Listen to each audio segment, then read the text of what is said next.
প্রিয় ছাত্রছাত্রীরা, আজকের পর্বে আলোচনা করব তোমাদের নবম শ্রেণীর ভৌতবিজ্ঞান বিষয়ের প্রশ্নপত্র নিয়ে, যেটা তোমাদের কিন্তু 40 নম্বরের একটি প্রশ্নপত্র আজকের এই পর্বে আলোচনা করব এবং যার সময় হচ্ছে 1 ঘন্টা 30 মিনিট। এটা গ্রুপ এ বি সি এইভাবে ভাগ করা রয়েছে কতগুলো ভাগে।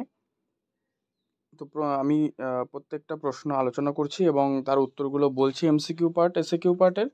তোমরা অবশ্যই সেগুলো কিন্তু ভালো করে প্র্যাকটিস করে যেও, কারণ এই প্রশ্নগুলো খুবই গুরুত্বপূর্ণ। তো দেখো, এখানে এক দাগে তোমাদেরকে যে নির্দেশ দেওয়া রয়েছে, বলা রয়েছে সঠিক উত্তরটি নির্বাচন করে লেখো। ঠিক আছে, এখানে 8টা লিখতে বলেছে, কিন্তু প্রশ্ন দেখো 9টা রয়েছে। তাই আমি সবকটাই উত্তরই তোমাদের বলে দিচ্ছি, তাহলে তোমাদের সুবিধা হবে। যেমন এক দাগ দেখো, বলছে জলের উপর দিয়ে পিঁপড়ে হেঁটে বেড়ায় তরলের কোন ধর্মের জন্য? এটা হচ্ছে পৃষ্ঠটানের জন্য। তরলগুলির মধ্যে সর্বোচ্চ সান্দ্র হলো কি? তোমরা এখানে উত্তর করবে তেল। 3, পৃষ্ঠটানের একক কোন ভৌত রাশির এককের সঙ্গে অভিন্ন? এটা স্প্রিংয়ের বল ধ্রুবক। 4, পড়ন্ত বৃষ্টির ফোঁটায় প্রান্তীয় বেগ লাভ করার কারণ হলো? এই 4-এর উত্তর করবে তোমরা বায়ুর সান্দ্রতা, অর্থাৎ অপশান এ।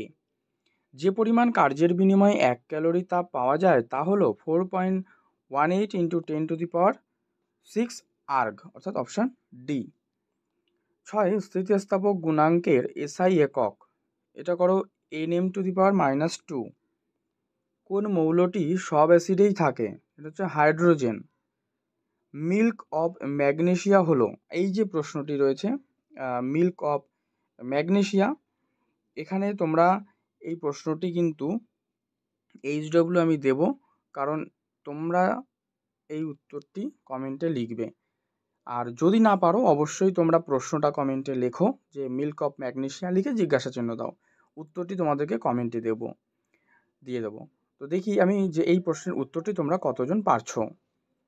আচ্ছা, 9, নির্দেশক হিসাবে ব্যবহৃত হয় কি? মিথাইল।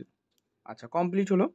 এবারে তোমাদের গ্রুপ বি, এখানেও তোমাদের 1 মার্কসের প্রশ্ন এসএকিউ পার্ট হিসাবে রয়েছে। তো এখানে 7টা লিখতে হবে তোমাদের, কিন্তু প্রশ্ন টোটাল 8টা রয়েছে, যার মধ্যে কিন্তু বাম স্তম্ভ ডান স্তম্ভ মানে স্তম্ভ মেলাও রয়েছে। যাই হোক, তো দেখো আমি উত্তরগুলো বলে দিই তোমাদেরকে, তোমরা তাড়াতাড়ি এগুলো করে নাও। পৃষ্ঠটানের মাত্রা, উত্তর লেখো Mt⁻²। 2, এবার হচ্ছে বাম স্তম্ভ ডান স্তম্ভ, যেমন হচ্ছে ব্যারোমিটার, এটা আমি বিভিন্ন কালি দিয়ে দাগ দিয়ে দেখিয়ে দিচ্ছি। ব্যারোমিটার, এটার অ্যান্সার করো বায়ুর চাপ মাপে। ঠিক আছে। সাইফন করবে এক পাত্র থেকে, এই যে লাস্টেরটা, এক পাত্র থেকে অন্য পাত্রে তরল স্থানান্তরিত করে। আর 3 নম্বর যেটি রয়েছে ভেঞ্চুরিমিটার, এটা করো তরলের প্রবাহের হার মাপে। কমপ্লিট। তো এই হচ্ছে 3টে তোমাদের স্তম্ভ ছিল, এর মধ্যে 2টো করতে বলেছে, তো আমি 3টি তোমাদেরকে দেখিয়ে দিলাম। 3 নম্বর প্রশ্ন দেখো, রবার ও ইস্পাতের মধ্যে কোনটি অধিক স্থিতিস্থাপক? সেটা হবে কিন্তু ইস্পাত। ঠিক আছে, উত্তর হবে ইস্পাত। নেক্সট, এসআই এককে জুলের আপেক্ষিক তাপের মান কত? এটা এসআই পদ্ধতিতে জানতে চেয়েছে, তাই 42,000 জুল পার কেজি কেলভিন। আর যদি সিজিএস হয় তাহলে 1 calorie per gram degree centigrade. Okay, এরপরে তোমাদের রয়েছে দেখো দাঁতের সত্য মিথ্যা রয়েছে। এরপরে সত্য মিথ্যা, যে কোনো প্রাকৃত দ্রবণী হলো সমসত্ব মিশ্রণ, সঠিক। দাঁতের এনামেল কি দিয়ে গঠিত? দেখো দাঁত তো মূলত দাঁত আর মাড়ি, তো বলেছে কি দিয়ে গঠিত।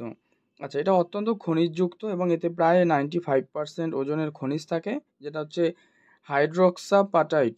ঠিক আছে, হাইড্রোক্সাপাটাইট এবং কিছু কার্বনেট থাকে। আর 4% হচ্ছে জল, আর এবং 1%-এরও কম জৈব উপাদান থাকে, মানে প্রধানত প্রোটিন থাকে, এই হচ্ছে ব্যাপার।